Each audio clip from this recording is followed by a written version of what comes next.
Hello food lovers, welcome back to our channel. నేను మీ రాణి Eramsetti. Friends, ఈరోజు recipe వచ్చేసి tea time snacks recipe అండి. ఒక్క బంగాళదుంపతో అరకప్పు సగ్గు బియ్యంతో చాలా టేస్టీగా, క్రిస్పీగా, హెల్తీగా చేసుకునే రెసిపీ అండి. 10 నిమిషాల్లో కుక్ చేసి పిల్లలకి సర్వ్ చేయొచ్చు. మనం బయట నుంచి తెచ్చిపెట్టే కన్నా పిల్లలకి ఇంట్లోనే ఎప్పటికప్పుడే ఇలా స్నాక్స్ని ప్రిపేర్ చేసి పెడుతూ ఉంటే చాలా ఇష్టంగా తింటారు. ఆ ప్రాసెస్ అంతా చూద్దాం. వీడియోని ఫస్ట్ నుంచి లాస్ట్ వరకు స్కిప్ చేయకుండా చూసినట్లయితే ప్రాసెస్ అంతా అర్థమవుతుంది. ఇంగ్రీడియంట్స్ అన్నీ క్లియర్గా అర్థమవుతాయి. ఇంకా ప్రాసెస్లోకి వెళ్ళిపోదాం. ముందుగా ఒక అరకప్పు సగ్గుబియ్యం తీసుకోండి. లావు సగ్గుబియ్యం అయినా, సన్నటి సగ్గుబియ్యం అయినా ఏవైనా కూడా పర్వాలేదు. వీటిని మిక్సీ జార్లో వేసుకోండి. జార్కి మూత పెట్టుకుని సన్నని రవ్వలాగా గ్రైండ్ చేసుకోండి. మరీ మెత్తగా పిండిలాగా రావాల్సిన పని లేదండి, రవ్వలాగా గ్రైండ్ అయినా సరిపోతుంది. ఇదంతా కూడా ఒక గిన్నెలోకి వేసుకోండి. సగ్గుబియ్యం పౌడర్ అంతా కూడా గిన్నెలోకి వేసేసుకున్నాం కదా. ఇప్పుడు అదే మిక్సీ జార్లోకి ఒక అరకప్పు వరకు పల్లీలని బాగా ఫ్రై చేసుకుని పై పొట్టంతా ఓపెన్ చేసిన పల్లీలను అదే మిక్సీ జార్లో వేసుకోండి. పల్లీలు అనేవి కొన్ని ఎక్కువగా అయినా తీసుకోవచ్చండి. స్నాక్స్కి టేస్ట్ అనేది చాలా చాలా బాగుంటుంది. ఇలా పై పొట్టంతా ఓపెన్ చేసిన పల్లీలని జార్లో వేసుకుని దీనిని కూడా గ్రైండ్ చేసుకున్నాం కదా. మరీ మెత్తని పిండిలాగా గ్రైండ్ అవ్వాల్సిన పని లేదండి. ఇవి కూడా పలుకులుగా ఉంటే సరిపోతుంది. అప్పుడే మనం స్నాక్స్ తింటున్నప్పుడు టేస్టీగా అనిపిస్తాయి.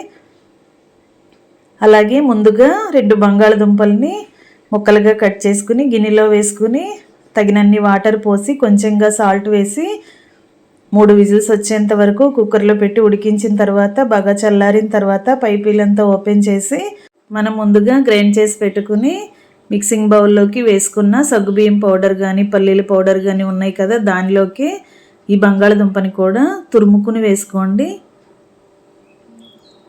ఉడికించిన బంగాళదుంపే కదా, గ్రేటర్తో తురిమినా పర్వాలేదు, లేదంటే చేత్తో అయినా కూడా పలుకులు అనేవి ఏమీ లేకుండా మెత్తగా మ్యాష్ చేసుకోవచ్చండి. ఇప్పుడు దీనిలోకి ఇంగ్రీడియంట్స్ చూద్దాం. టేస్ట్కి సరిపడా సాల్ట్ వేసుకోండి. అలాగే మీ ఘాటుకి తగ్గట్టుగా కారం యాడ్ చేసుకోండి.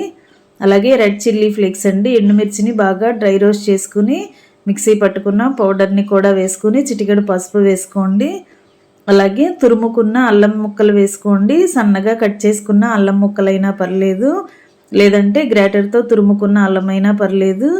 అలాగే కొంచెంగా జీలకర్ర కూడా వేసుకుని మనం వేసిన ఇంగ్రీడియంట్స్ అన్నీ కూడా పిండిలో కలిసేంత వరకు బాగా కలపండి.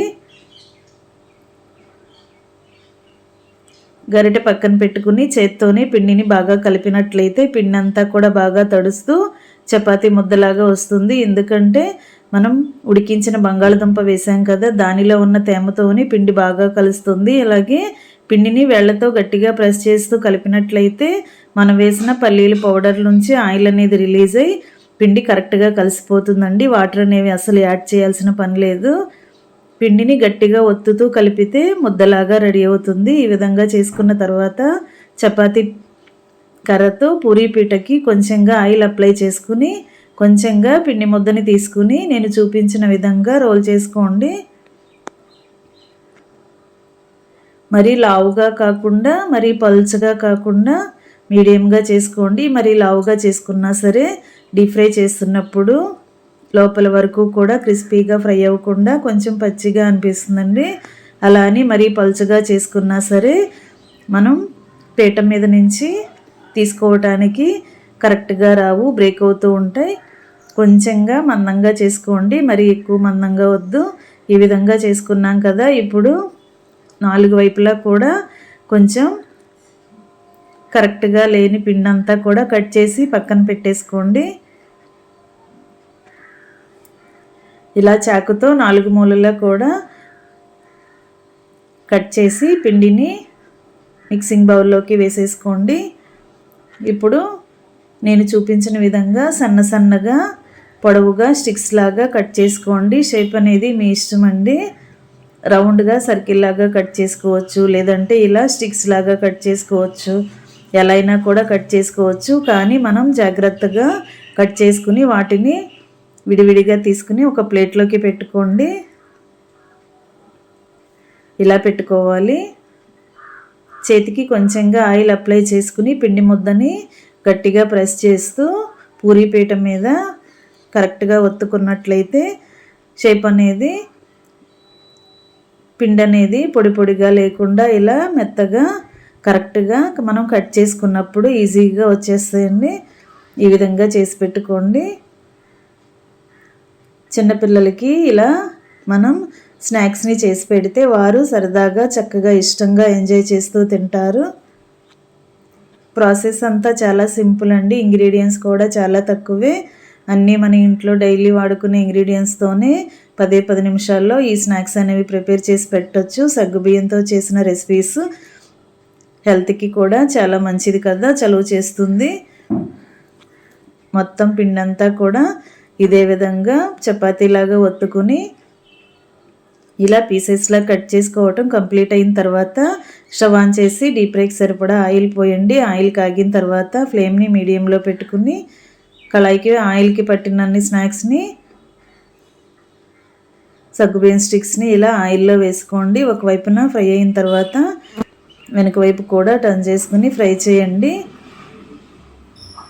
డీప్ ఫ్రై చేస్తున్నప్పుడు మీడియం ఫ్లేమ్లో పెట్టుకుని ఫ్రై చేస్తే లోపల వరకు కూడా చక్కగా ఫ్రై అయ్యి క్రిస్పీగా ఉంటాయండి. తినడానికి కూడా చాలా టేస్టీగా ఈజీగా అనిపిస్తాయి.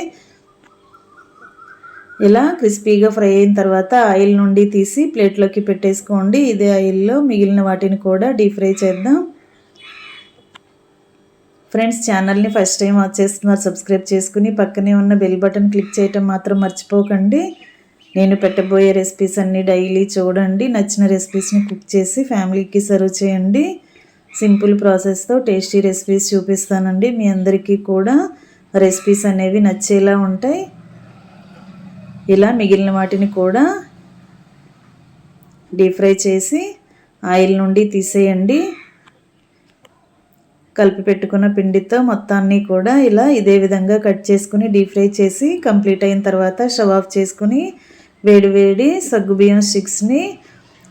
సగ్గుబియ్యం పొటాటో స్టిక్స్ని సర్వింగ్ ప్లేట్లోకి తీసుకుని ఫ్యామిలీకి సర్వ్ చేసుకోవటమే. టీ టైంలో చేసుకున్నా కూడా పెద్దవారు కూడా టీ తాగుతూ ఎంజాయ్ చేస్తూ వీటిని తినొచ్చండి. అంతేకాకుండా చిన్నపిల్లలు కూడా స్కూల్ నుంచి వచ్చేసరికి వారి కోసం పెడితే వారు కూడా ఎంజాయ్ చేస్తూ తింటారు. రెసిపీ నచ్చినట్లయితే లైక్ చేయండి. మీరు కూడా కుక్ చేసిన తర్వాత మీకు స్నాక్స్ అనేవి ఎలా వచ్చాయి నాతో షేర్ చేసుకోండి. మరొక రెసిపీతో మళ్ళీ కలుద్దాం. Thanks for watching.